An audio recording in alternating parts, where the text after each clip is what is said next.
Hello everyone, welcome to the Impactsoultrip channel, the community for those who love to travel the world and make an impact. Did you ever wonder how to extend your B1/B2 visa and be able to volunteer in the United States for up to 1 year? In this video you will learn how to fill out the I539 form and be able to get the most of your travel experience abroad. So, let's get started. The I-539 form can be found on the U.S. Citizenship and Immigration Services website. Most of you know that the maximum stay in the United States for B1 or B2 visa is 6 months or 180 days.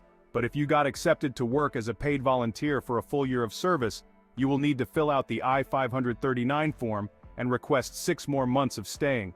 You have to fill out the form at least 45 days before your visa expiration date. In order to get started with your application, you will need the following documents to attach online. 1. Written statement from the applicant. This is your letter to the immigration with a request for a longer stay. You must explain in a compelling way the reasons you have an interest in staying in the country. You should state how your volunteer work experience has been life-changing for you and how the organization you are volunteering is supporting your personal and professional development. For example, if your profession is related to agriculture, social work, or people with intellectual disabilities, you can explain how important the experience will help increase your knowledge in these areas, or mention your interest in pursuing this career in the future. The letter should also state your commitment in leaving the country after completing your volunteering period. Moving on to the second document. You will also need a comprehensive written statement from your volunteering organization requesting for your visa extension. The organization needs to state clearly to the immigration services why they would like your stay for a longer period and how this is beneficial to them.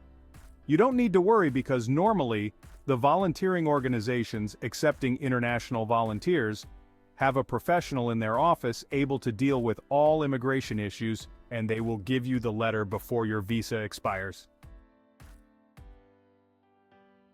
The third document you will need is a copy of your passport, also a copy of your current visa with photo and most current stamp of entry in order to fill out the I-539 form. The fourth document you will need is the most recent I-94 form and travel history. This form is about your previous travel history and travel compliance, for those who have been visiting the United States before. You will find the important links in the description of this video. As mentioned before, the fifth document is proof that you have an interest in leaving the U.S. after your year of volunteering. It is a copy of intent to depart the United States.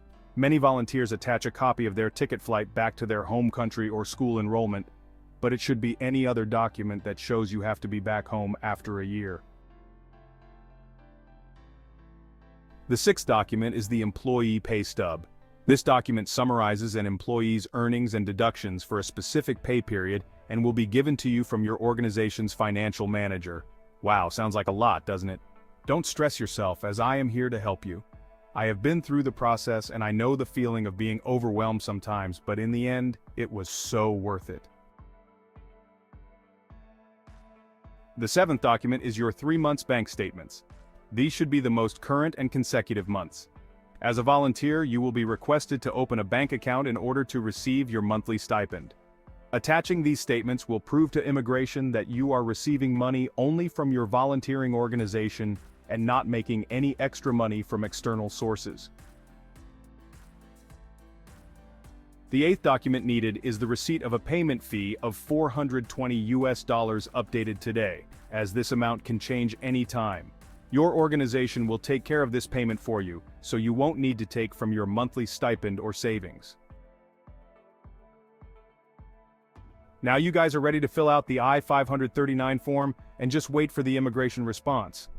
Note that it will probably take a while to get your response, and maybe you will get it only after your date of visa expiration.